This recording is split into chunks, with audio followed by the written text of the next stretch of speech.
The diamond file, which is used to sharpen your chainsaw, and that's a normal file, not wood file.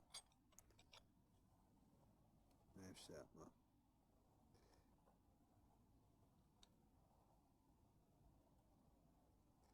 That's what I'm using to do this.